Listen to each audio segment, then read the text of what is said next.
Every little granddaughter should have a step stool.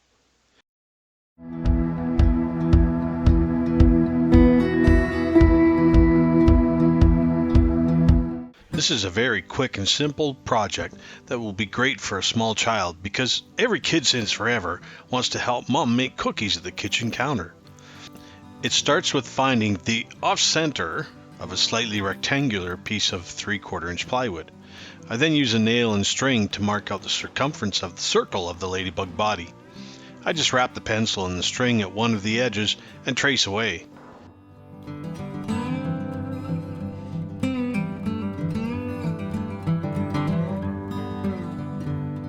If you plan this well, you'll have enough room to add a circle for the head. Paint can to the rescue. Just make sure you get it all centered, which takes a little fidgeting.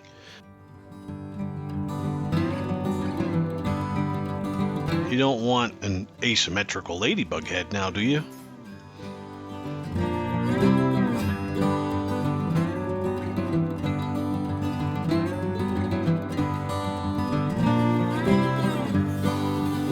Now that we have a body, we need some legs for the ladybug, which are also going to serve as the feet for the stool. I use some construction grade dimensional 2x6 fur material. My ladybug is only going to have 4 feet, so 2 intersecting leg assemblies will suffice. I flattened one side and drew up one edge on the jointer.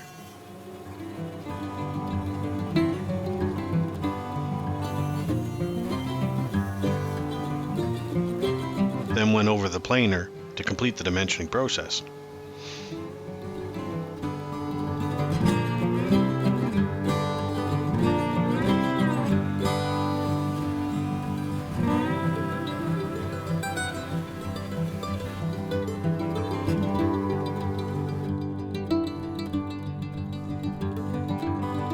I drew on a symmetrical foot pattern using calipers to precisely mark out the pattern. My original design had 3 legs, but I wanted to keep this a simple project for a change.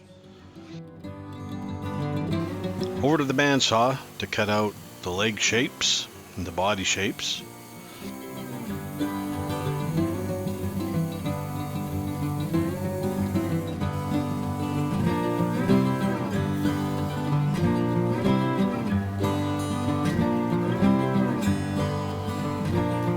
A little final shape sanding on the sanders, then I could transfer the shape from my template to complete the other legs.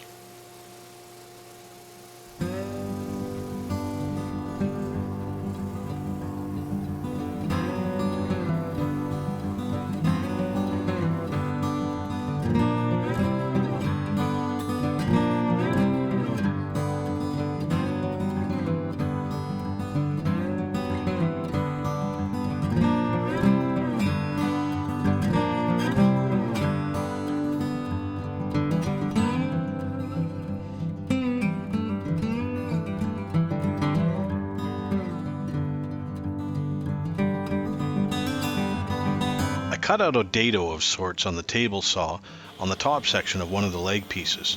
There was a lot of blades sticking out, so I was very cautious with this cut.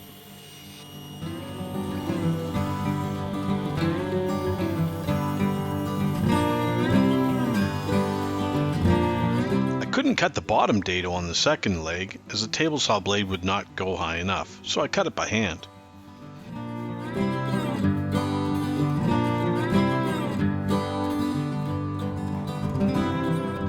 A little chisel work and some paring to clean up the dados.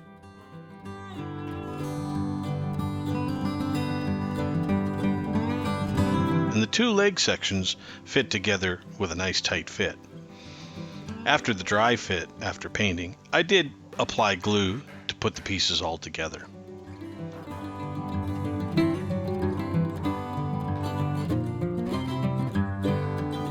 Now you can kind of get the idea of how it will all come together.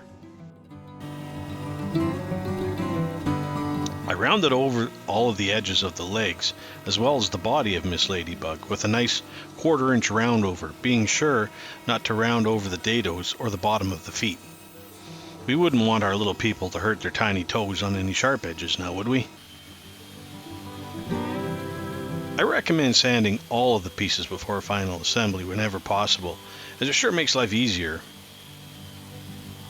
Because I planned on priming and painting the Ladybug, I sanded it to a 120 grit before priming it.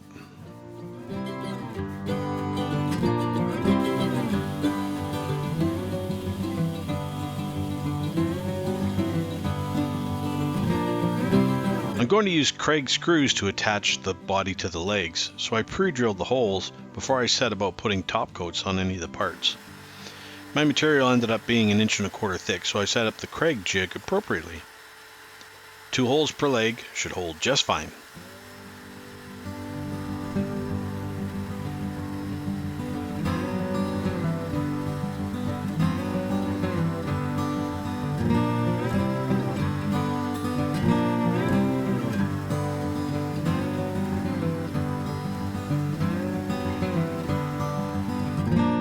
I don't have a dedicated paint area yet, so I just applied the primer in the shop using a string trick, which can be difficult, but as an experienced painter, I can time the swinging object well and still get enough material on the part without getting runs in the paint.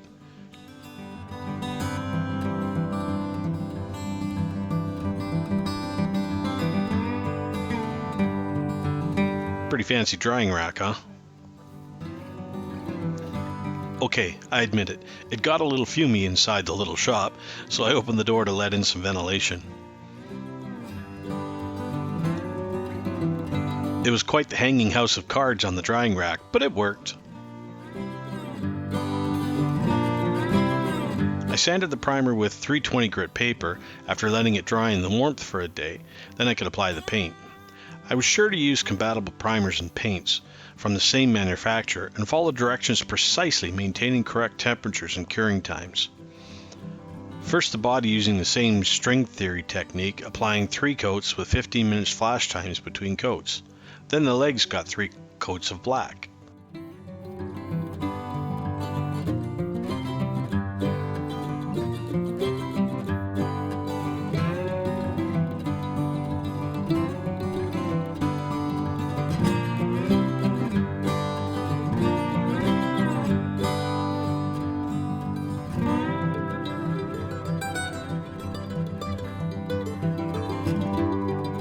The next part was the finicky bit. Every ladybug needs spots on their back. I gave the red paint on the body a few days to cure, then applied a layer of painter's tape over the top so I could cut out the parts I wanted black from the tape. Using a sharp razor blade, I cautiously cut out and removed the tape. You have to provide a mechanical bond for the next coat of paint, so carefully sanding the red paint thoroughly to the very edge of the painter's tape is very important if you want the black paint to adhere well. A quick wipe to remove dust, a test spray of the paint, and away we go with applying the final black highlights. No need to put it on thick, just to achieve coverage, which can be done in one coat with black.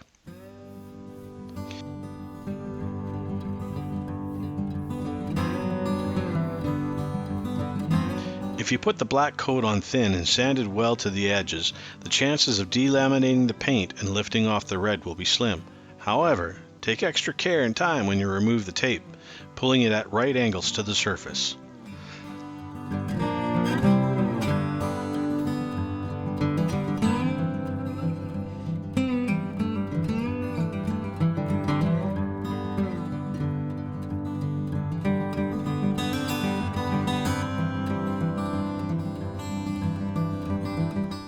Some final assembly, and there you have it, Miss Ladybug Stoolie.